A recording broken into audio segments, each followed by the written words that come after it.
여행을 좋아하세요?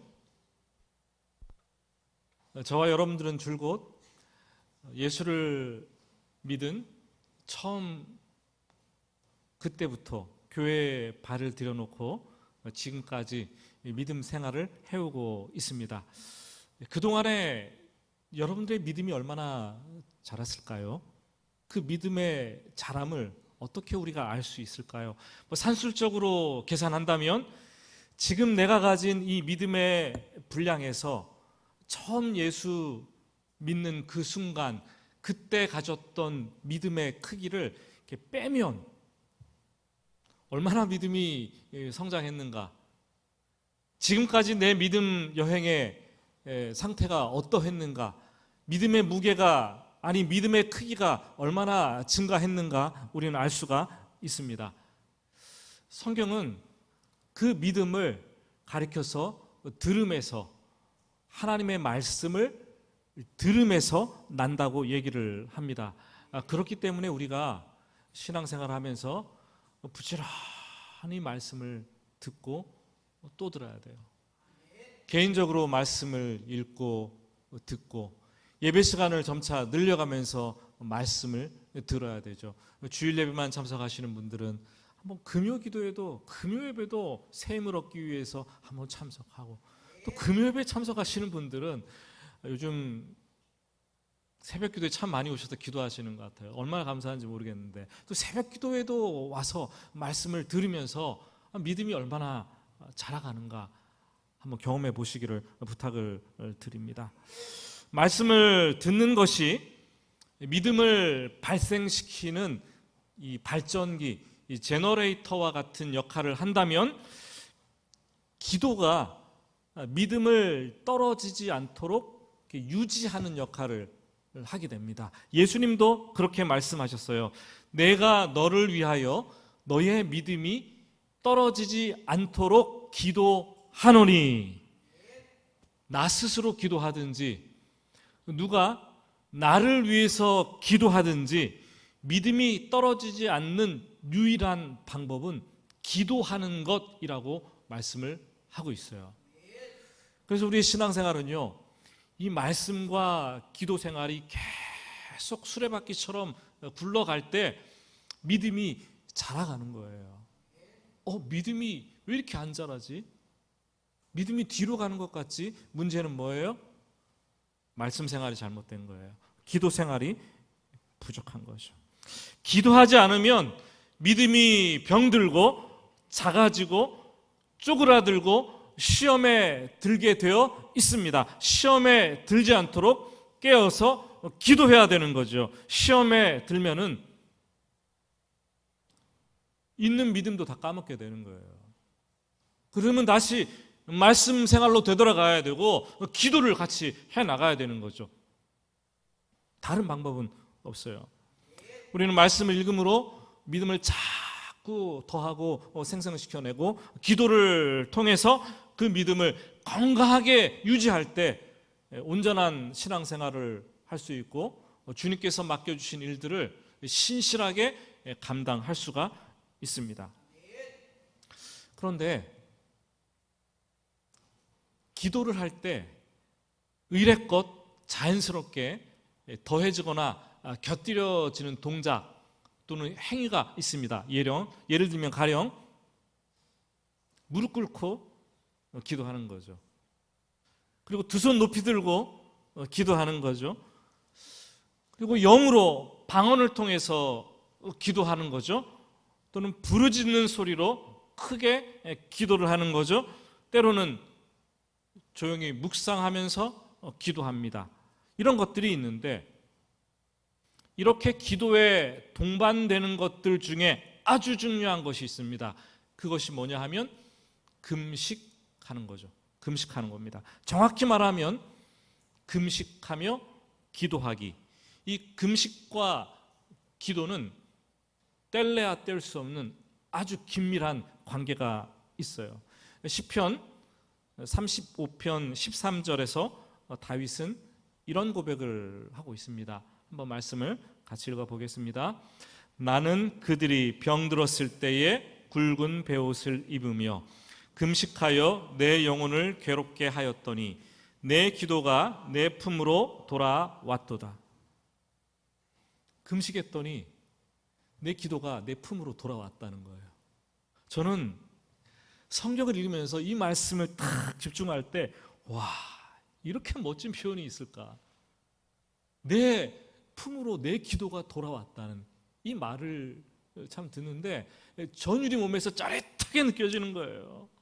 여러분, 기도가 이전처럼 잘 되지 않아서 고민하는 분들 계십니까? 여러분, 마치 기도를 잃어버린 것처럼 멀게만 느껴지시는 분들이 계세요. 기도를 해도 하나님의 임재가 느껴지지 않아서 가슴 아파하는 분들이 계십니까? 금식하며 기도하십시오. 금식하며 기도했더니 내 품으로 기도가 돌아왔다, 사랑스럽게 돌아왔다라고 말해주는데 얼마나 감동적입니까? 오늘은 산상순 20번째 강의 시간인데요, 금식에 대해서 여러분과 말씀을 함께 나누려고 합니다.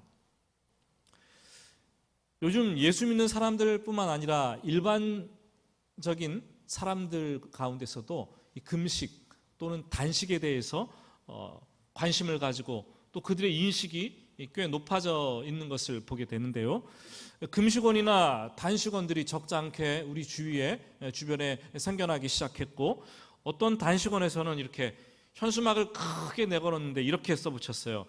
20일간 10kg. 아니, 내 몸에 무슨 일이? 이런 현수막 걸기가 걸렸어요.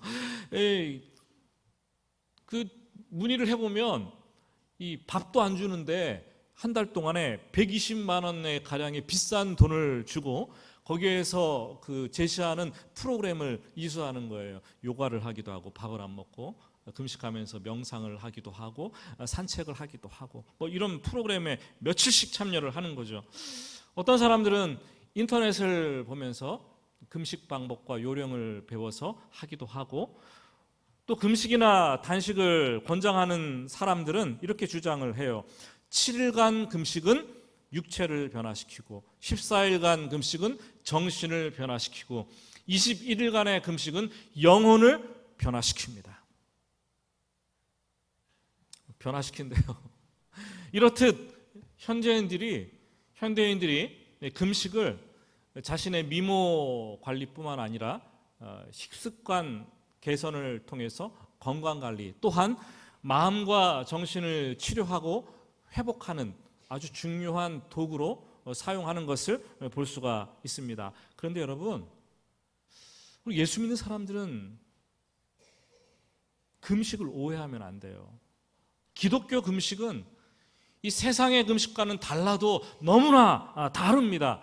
히브리어로 금식을 촘이라고 말을 하는데 그 뜻은 일정 기간 동안 음식을 끊는 거죠. 곡기를 끊으면서 하나님을 향해서 이 시들어 있는 몸과 영혼을 하나님께 완전히 활짝 열어 제끼는 것, 그게 금식의 뜻입니다. 잠자는 영혼을 흔들어서 하나님 앞에서 깨우는 것, 그것이 금식입니다. 기독교의 금식은 음식을 끊는 것, 굶는 행위 자체에 있지 않습니다. 기독교의 금식은 앞서 말씀드린 대로 항상 이 금식과 기도라는 단어가 같이 붙어서 따라다녀요. 하나님을 향한 기도를 전제로 합니다. 그래서 우리는 금식이라고 말할 때, 아니 성경에서 금식이라고 말할 때는 금식 기도라고 생각을 하면 틀림이 없죠. 기독교의 금식은 기도의 한 부분이고 영혼의 열심뿐만 아니라 몸의 간절함으로 하나님께 반응하는 것입니다. 여러분, 사람이 음식을 끊는 것인데 자기 생명을 괴롭게 하고 그리고 자기 생명을 돌보지 않는 것인데 그거 얼마나 중요하겠어요. 그만큼 엄중한 때에, 그만큼 위중한 위기의 순간에 간절함을 가지고 하나님의 은혜와 긍휼을 구하는 것이 금식입니다. 가끔씩 성도님들이 그런 얘기를 하는 것을 듣고 봅니다. 목사님, 제가 며칠 금식도 하고 겸사겸사 뭐 다이어트도 좀 해보려고 해요. 그렇게 말하는 분들이 있어요. 도랑치고 뭘 잡아요? 가재 잡고 이런 식으로 하려는 금식, 이거는 절대 금식이 아닙니다. 그런 식으로 해서는 절대 금식이 되지 않습니다. 정말로 절박한 순간에 정말로 영혼의 간절함을 가지고 하나님 앞에서 금식하며 기도하는 것, 그것이 올바른 금식 기도예요. 착각하면 안 돼요. 오해하면 안 돼요. 16절 말씀은 오늘 이렇게 얘기를 하고 있죠. 금식할 때에 너희는 외식하는 자들과 같이 슬픈 기색을 보이지 말라. 그들은 금식하는 것을 사람에게 보이려고 얼굴을 흉하게 하느니라. 내가 진실로 너희에게 이르노니 그들은 이미 상을 받았느니라. 첫 구절이 금식할 때에. 누구든지 인생을 살다 보면은요, 금식할 때가, 곡기를 끊고 하나님께 매달려야 될 때가 한두 번씩, 몇 번씩은 꼭 반드시 찾아옵니다. 아니, 밥을 넘기려고 해도 밥이 넘어가지 않을 때, 그래서 금식하며 기도해야 될 때가 몇 번씩 인생 가운데 꼭 찾아오게 되어 있어요. 이 마태복음을 보면은 바리새인들이 예수님께 찾아와서 꼬투리를 잡아요. 질문을 합니다. 세례 요한의 제자들이 금식을 하잖아요. 바리새인들인 우리들도 금식을 하는데 왜 유독 당신의 제자들은 금식을 안 하는 거예요? 이 질문을 따지듯이 묻습니다. 그때 예수님께서 이런 말씀을 하셨죠. 혼인집 손님들이 신랑과 함께 있을 동안에 슬퍼할 수 있느냐? 그러나 신랑이 빼앗길 날이 이를 텐데 그때는 반드시 금식할 것이니라. 신랑과 신부가 결혼했는데 강도가 와서 신랑을 빼앗아 갔어요. 그럼 신부가 얼마나 기가 막히고 황당하겠습니까? 그때 신부가 밥이 넘어가겠습니까? 잠이 오겠습니까? 불철주야 부르짖으면서 살려달라고 하나님께 간구하지 않겠습니까, 여러분? 절망감을 가지고 하늘이 무너지는 듯 하루 이틀 사흘 아니 10일 40일도 넘도록 음식을 전폐하고 울부짖으며 하나님께 금식기도 하지 않겠습니까? 여러분, 금식은 절박한 상황을 만났을 때, 인생의 어려운 시기를 당할 때 인간이 자기 마음을 하나님께 아주 그냥 온몸으로 다 쏟아붓는 그 기도가 바로 금식 기도예요. 여러분, 착각하면 안 돼요. 기도하면서 살도 빼고 건강해지고 운동도 하고 뭐 이런 게 금식 기도가 아니라는 거예요. 그렇게 마음을 먹었다면 그 마음부터 하나님께서 굉장히 마음이 어렵게 보시는 거예요. 기도가 되지 않는 거죠. 그런 기도 받지 않으시는 거죠. 여기에 착각하고 넘어가지 않기를 간절히 부탁드립니다, 여러분. 이를테면 자신의 죄를 깨닫고 죄가 드러나서 심령이 애통스럽고 비통해할 때, 돌이켜야 할 때가 금식기도 해야 될 때죠. 내가 전혀 원하지 않았는데, 내가 전혀 예상하지도 못하고 생각하지도 못했는데 덜컥 중병이 찾아왔을 때, 그때 금식기도해야 할 때죠. 아무리 몸부림쳐와도 내가 풀 수 없는 이 문제가 있는데 그 문제가 점점 수렁 속으로 빠져들어갈 때, 그때가 금식기도해야 할 때죠. 정말로 자식의 문제로, 배우자의 문제로 가정의 위기가 찾아와서 금방이라도 깨어질 듯 위태할 때, 그때가 바로 금식기도해야 할 때죠. 주님의 몸된 교회가 다툼과 분쟁이로 풍비박산이 나고 진통을 겪으며 아수라장이 될 때가 있어요. 그때가 금식 기도해야 할 때입니다. 조국이 바람 앞에 등불처럼 풍전등화의 위기를 겪고 있을 때, 정말로 위태할 때, 그때는 누가 하라 그러든 하지 말라 그러든 우리는 그냥 금식 기도를 하면서 간절히 부르짖어야 될 때예요. 어떤 날은 여러분 뉴스 기사를 보면서 마음이 아플 때가 있잖아요. 그때 하나님께 금식기도 하고 싶을 때가 있잖아요. 그때도 금식기도 부르짖으면서 해야 할 때죠. 금식기도의 시작은 내가 어떤 유익을 얻기 위해서 내가 어떤 목적을 이루거나 결과를 만들어내기 위해서 결과에 집착하면서 하는 것이 금식 기도가 아니라 이 비통하고 이 엄숙한 상황 속에서 자연스럽게 나에게 흘러나오는 영적인 반응, 그것이 온전한 금식 기도인 줄 믿으시기를 바랍니다. 혹시 여러분들 인생을 되돌아보니까 내가 지금 금식 기도할 때라고 생각이 되십니까? 바로 지금이 금식 기도해야 될 때라고 생각되십니까? 그런데 여전히 먹고 마시면서 신앙생활을 자연스럽게 하고 있습니까? 잠자는 영혼을 흔들어 깨우시기 바랍니다. 그런 상황 속에서 하나님은 금식 기도를 하기 원하십니다. 이 구약의 율법 시대에는 금식하는 날이 단 하루였어요. 하루. 1년에 하루. 대속죄일, 죄를 회개하는 속죄일 하루였습니다. 속죄일이 되면은 이스라엘 백성들 전체가 하나님을 향해서 자기의 죄, 민족의 죄를, 가정의 죄를 돌아보면서 금식 기도를 했습니다. 자신의 죄를 고백하는데 대제사장이 그 민족을 대표해서 짐승을 잡고 피를 흘려서 대신 지성소에 들어가서 민족의 죄를 회개합니다. 그때 백성들도 죄 회개에 동참하면서 각자의 처소에서 금식하며 동참을 했어요. 이것이 신약 시대로 넘어오면서 종교적인 열심을 가지고 있었던 바리새인들이 금식하기를 즐겨했는데 일주일에 2번씩 금식을 해요. 이틀씩 금식을 합니다. 누가복음 성경을 보니까 나는 1회에 2번씩 금식을 하고 소득의 11조를 드리나이다 자랑하면서 자기 고백을 하는 거예요. 바리새인들이 보통 금식을 하는데 월요일과 목요일 날 금식을 합니다.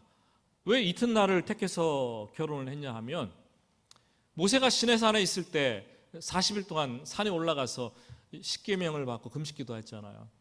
모세가 시내산에 올라간 날이 목요일이요, 내려온 날이 40일이 지나서 월요일이다 라고 믿었기 때문에 그 목요일과 월요일을 택해서 금식기도를 하는 것이죠. 그런데 그들이 모세를 본받겠다고 그렇게 일주일에 2번씩 금식기도를 했는데 이게 또 월요일과 목요일이 예루살렘 도성의 장날이래요. 장날. 어떻게 합니까 여러분? 주변 많은 사람들이 예루살렘 도성으로 월요일과 목요일에 모여들기 시작을 합니다. 그러면 그 사람 바리새인들은 이때를 틈타서 사람들이 모여드는 그 많은 그 현장을 갑니다. 자신이 금식하는 것을 드러내 보이고 거기서 사람들에게 자랑을 하기 시작을 합니다. 그걸 통해서 자기의 신앙을 인정받고 내가 율법을 얼마나 잘 지키는지 사람들에게 증거로 보여주고 그래서 교교에서 정말로 종교적으로 열심히 가득하다고 인정받고 칭찬받아서 자기의 신앙의 입지를, 위치를 구축하려고 했던 사람들이 이 바리새인들이었고 그게 위선으로 금식이 가장 좋은 수단과 방법이었어요. 여러분, 뭐 마음의 동기가 잘못되었어 누가 봅니까? 그런데 일주일에 2번씩 금식하는 거 누가 뭐라고 하겠습니까? 그런데 오늘 16절 말씀을 보니까 그들이 어떻게 했습니까? 사람에게 보여주려고 슬픈 기색을 지었어요. 그리고 얼굴을 사람들에게 보이려고 흉하게 만들었어요. 심지어 문헌을 보면은 얼굴을 창백하게 보이려고 얼굴에 이렇게 횟가루 칠을 했어요. 얼굴이 허옇게 다녔습니다. 한번 상상해 보세요. 장날에 이렇게 장보러 갔는데 어떤 사람들이 긴 옷을 입고 얼굴을 허옇게 횟가루 칠을 해갖고 귀신처럼 막 돌아다니는 거예요. 그럼 여러분 뭐라고 하겠어요? 그러면 아는 사람들이 묻겠죠. 당신 무슨 일 있어요? 물으면 뭐라고 대답합니까? 예? 아주 겸양스럽게 지금 나 좀 금식하고 있어요. 이렇게 얘기하는 거예요. 그러면 사람들이 보고 뭐라고 생각을 하겠어요? 와, 대단하구나. 이 금식을 하고 있구나. 반응을 하지 않겠습니까? 오래전에 교회 성도님 가운데 얼굴이 유난히 초췌해 보이고 이렇게 창백해 보이는 분이 계셨어요. 그래서 손가락으로 이렇게 툭 하고 치면은 넘어갈 것 같은 그런 느낌을 가진 분들이 계셨는데, 그래서 걱정이 돼서 아니 집사님 어쩌다 요새 건강이 이렇게 안 좋아지신 거예요? 이렇게 물어요. 그랬더니 계속 대답을 안 해요. 빙그레 이렇게 웃고 있는 거예요. 웃고만 있는 거예요. 그랬더니 옆에 있는 사람이 대답을 해주는 거예요. 목사님, 이분이 지금 40일째 금식 기도를 하고 있는 중이랍니다. 그때 그 순간에 제가 고개를 돌려서 그 금식 기도하고 있는 분을 보았어요. 근데 그 표정이 아주 우쭐하고 굉장히 만족한 듯한 이런 표정이 자연스럽게 이렇게 드러나는 것을 봤습니다. 그때 제 생각이 여러 가지가 들었어요. 이 사람이 믿음이 대단한 분이구나 생각이 들어오더라고요. 그리고 또 한 가지는 왜 금식하고 계시지? 또 한 가지는 지금 이분이 인생에 무슨 절박한 문제가 있나 보구나, 이런 생각이 들어왔어요. 만일 이러한 상황이 우리의 삶 가운데서 연출된다면 주님은 이렇게 말합니다. 네가 진실로 내가 너희에게 진실로 말하노니 너는 너의 상을 이미 받았느니라. 주님께서 말씀하셨어요. 예수님이 금식할 때 상황을 사람들이 전혀 눈치채지 말게 하라고 말씀하십니다. 제발 티 좀 내지 말라, 이렇게 말씀하십니다. 금식 기도는 하나님께 은밀하게 하는 것인데, 그래야지 은밀한 중에 계시는 하나님께서 은밀하게 보시고 은밀하게 갚아 주시는 것입니다. 그런데 금식 기도가 사람에게 인정받거나 사람에게 자랑을 하거나 사람에게 드러낸다면 이미 예수님은 자기 상을 받은 것이다, 그렇게 말씀을 하시는 것이죠. 여러분, 금식하면서 주변 사람들에게 말해본 적이 있어요? 나 금식하는데요. 주변 사람들에게 금식할 때 존경의 눈초리나 칭찬을 받아보신 적이 있으십니까?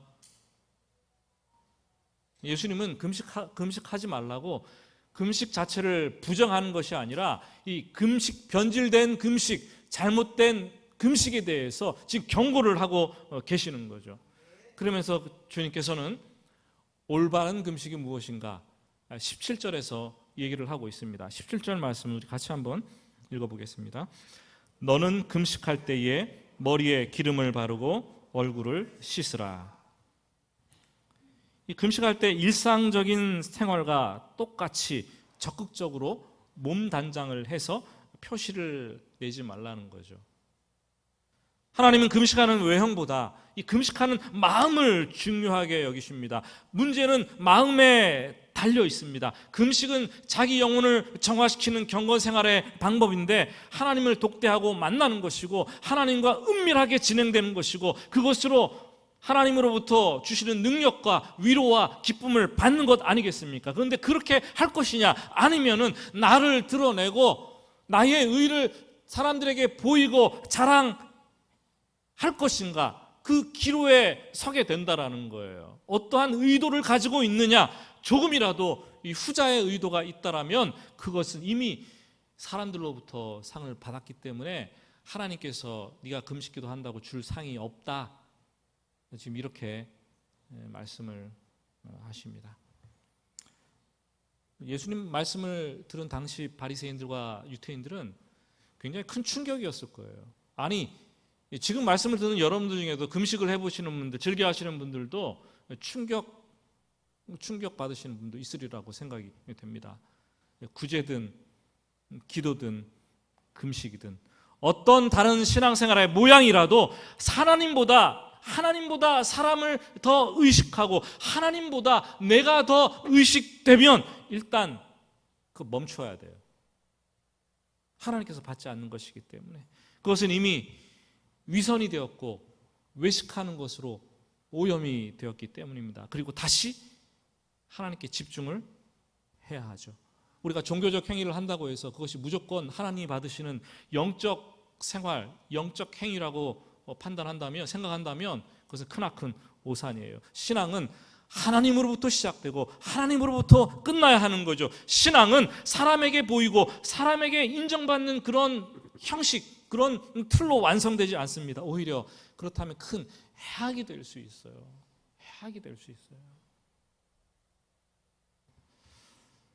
제발 여러분, 사람을 보고 신앙생활 하지 말고 사람에게 보여주려고 신앙생활 하지 마시기 바랍니다. 목사든 누구든 사람을 보고 신앙생활을 하면 상처와 실망뿐이고, 사람에게 보이려고 신앙생활을 하면 그건 위선의 죄를 지을 수밖에 없습니다. 오직 은밀한 가운데 보시고 은밀한 가운데 갚으시는 하나님만 바라보고 그분만 의지해서 신앙생활을 할 수 있기를 예수님의 이름으로 부탁드립니다. 이 성경과 기독교 전통을 보면은 금식에는 여러 가지 종류가 있습니다. 첫 번째, 우리가 금식이라고 부르는 일반적인 금식이 있는데, 보통 이 금식을 할 때에는 일정 기간 동안 음식을 먹지 않습니다. 그리고 물만 마시게 돼 있어요. 물만 먹는 거죠. 근데 금식하는 날이 길어질 경우에는 아무것도 먹지 않으면 우리 몸에 개인적인 편차가 있겠지만 무리가 가게 되어 있습니다. 그렇기 때문에 물 또는 주스를 조금이라도 마시면서 할 것을 권장하기도 합니다. 이게 일반적인 금식이에요. 두 번째, 부분 금식이라고도 할 수 있는데, 이거는 다니엘이 그런 금식을 했다고 해서 다니엘 금식이라고도 얘기를 합니다. 성경을 보니까 다니엘은 뜻을 정해서 왕의 음식과 포도주로 자기를 더럽히지 않겠다라고 결정했어요. 그리고 채식을 먹고 물만 먹으면서 금식을 했어요. 일정 기간 동안 뜻을 품고 평소에 즐기던 맛있는 음식들, 특정한 음식을 먹지 않습니다. 4세기에 사막에서 은둔 생활을 했던 사막 교부들, 수도자들이 있어요. 그들이 했던 금식이 부분 금식, 즐겨 했어요. 다니엘 금식이었습니다. 사실 이런 금식은 온전한 금식이라기보다 절식이라고 표현하는 것이 훨씬 더 정확합니다. 세 번째 금식은 완전 금식이라는 것이 있습니다. 절대 금식이라고도 하는데, 금식 기간 동안 음식도 먹지 않고 물도 먹지 않고 아무것도 입에 대지 않는 그런 금식입니다. 이런 완전 금식은 3일을 넘어서지 않는 것이 좋습니다. 성경에서 에스더, 에스라, 모세, 엘리야 이런 사람들이 죽으면 죽으리라고 이런 금식을 진행을 했지만, 보통 사람들은 물까지 안 마시면서 3일 이상을 넘어가게 되면 탈수 현상을 일으키고 몸이 망가질 수가 있어요. 그래서 이런 금식은 3일 이상 완전 금식을 삼가하는 것이 좋습니다. 우리가 어떤 종류의 금식을 하든지 이렇게 다 포함될 것입니다. 그런데 주의해야 될 것이 두 가지가 있습니다. 첫째, 어떤 유익이나 목적한 바를 이루기 위해서 결과에 집착하지 말고 금식을 해야 합니다. 금식은 비통스럽고 엄숙한 상황에서, 고통스러운 상황에서 나오는 자연스러운 반응이에요. 막 목적을 이루기 위해서 금식한다면 그럼 주객이 전도된 금식이라는 거예요. 금식할 수 없는 상황에 빠졌을 때, 그때 하나님은 금식하라고 말씀하고 있습니다. 둘째, 금식하면서 티를 내거나 사람들에게 보이려고 하지 말라는 거죠. 그러면 금식이 외식이 되는 거예요. 외식에 죄를 짓게 되는 거죠. 경건생활 하다가 죄를 짓는 거예요. 기도하다가 죄를 짓고, 구제하면서 죄를 짓고, 헌금하면서 죄를 짓고, 금식하면서 죄를 짓는 거예요. 위선의 죄, 주님께서 너무나 싫어하는 거죠. 그런 사람들은 이미 상을 사람들에게 받았기 때문에 하나님께서 더 이상 주실 상이 없다라고 말씀을 하십니다. 이 금식에 관한 말씀을 맺으면서 하나님께서 기뻐하시는 금식이 무엇인지 한번 성경을 같이 찾아보겠습니다. 이사야 58장 4절 7절 말씀인데요, 제가 좀 더 뜻을 분명하기 위해서 표준 세 번역 성경으로 스크린에 띄워봤습니다. 여러분 한번 제가 한 절, 여러분이 한 절 교독을 해보겠습니다. 제가 4절 말씀을 읽겠습니다. 너희가 다투고 싸우면서 금식을 하는구나. 이렇게 못된 주먹질이나 하려고 금식을 하느냐? 너희의 목소리를 저 높은 곳에 들리게 할 생각이 있다면 오늘과 같은 이런 금식을 해서는 안 된다.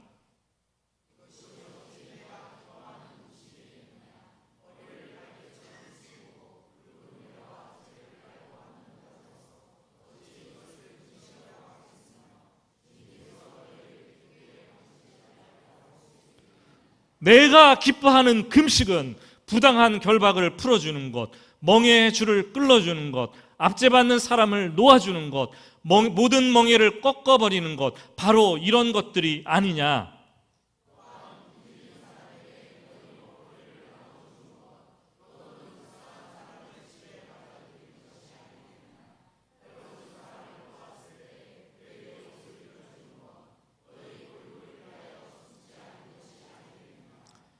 어떤 사람들은 이 말씀을, 금식에 관한 이 말씀을 인용하면서 금식을 하게 되면 우리를 묶고 있는 결박이 풀려지고 멍에의 사슬이 사라지고 압제로부터 해방된다고 가르칩니다. 그래서 금식을 하라고 얘기합니다. 그건 주객이 전도된 거죠. 잘못된 해석이죠. 이사야 58장 1절부터 쭉 큰 맥락 속에서 말씀을 보면은 이스라엘 백성들은 지금 고통과 어려움과 압제를 당하고 있어요. 근데 그 금식을 하면서 문제를 풀어달라고 하나님께 금식 기도를 하고 있습니다. 그런데 하나님은 이 금식 기도를 들어주지 않아요. 그래서 이스라엘 백성들은 하나님께 따져 묻습니다. 하나님, 우리가 금식하면서 기도하기까지 하는데 왜 우리의 문제를 풀어주시지 않습니까? 그러자 하나님은 이렇게 말을 합니다.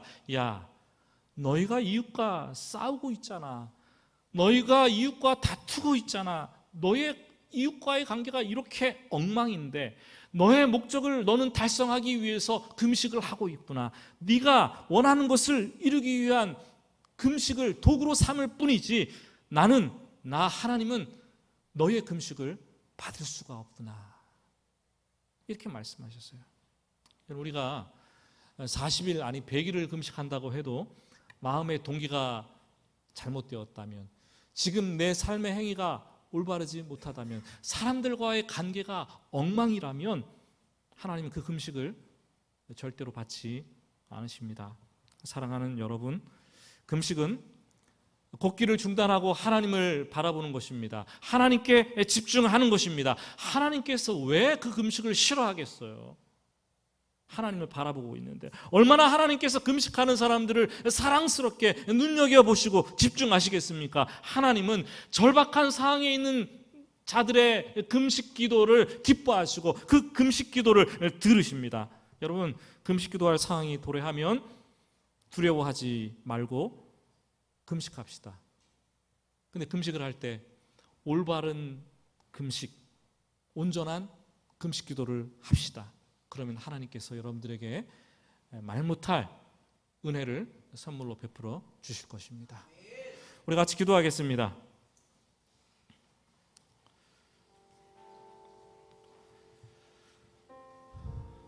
우리 같이 기도할 때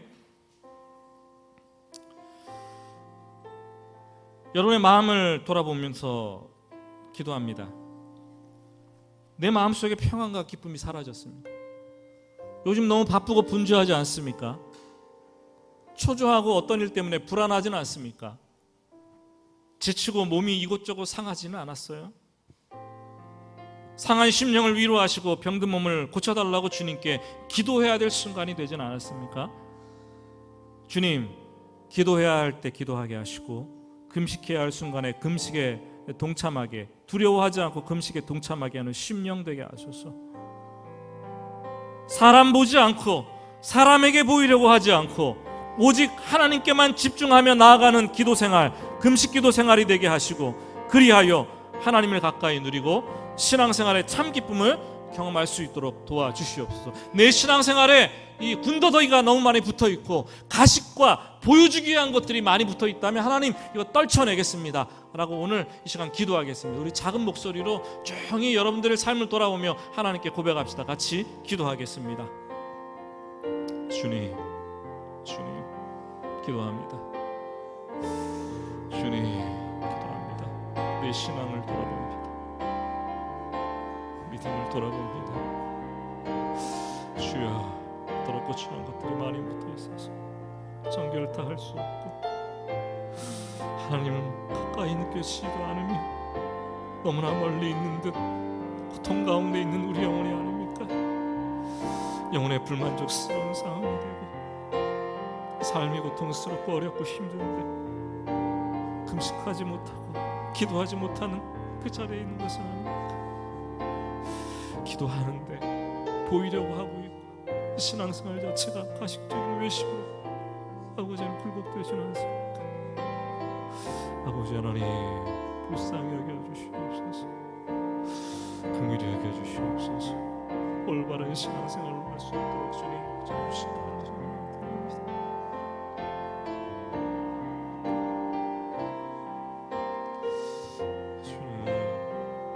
주님 하나님 앞에 틀어짐 없이 바로 설 수 있도록, 신실하게 설 수 있도록 붙잡아 주시기를 간절히 원합니다.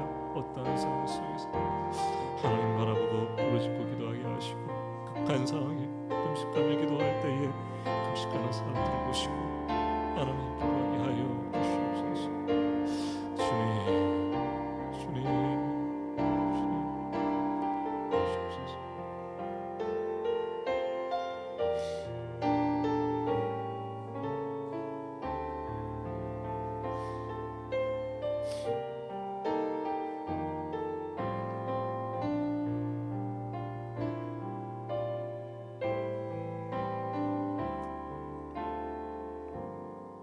하나님 아버지,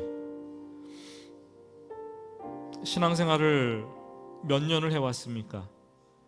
내 믿음이 얼마나 자라왔습니까? 혹시 말씀과 기도 생활을 등한시해서 믿음이 멈춰버린 것은 아닐까요? 말씀을 듣게 하시고 믿음이 자라게 하시며 그 믿음을 지키기 위해서 기도의 자리를 놓지 않도록 주님 도와주시옵소서. 금식하며 기도해야 될 순간이 도래할 때 두려워하지 않으며 내 생명을 걸고 내 몸을 괴롭게까지 하면서 기도할 때 그렇게 기도하는 성도들의 음성을 들으시고 주여 응답하여 주시옵소서. 기도가 멀게만 느껴지는 성도들이 있습니까?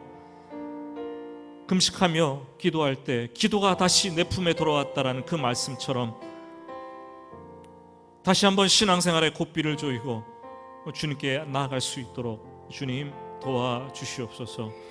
예수님의 이름으로 기도드립니다. 아멘.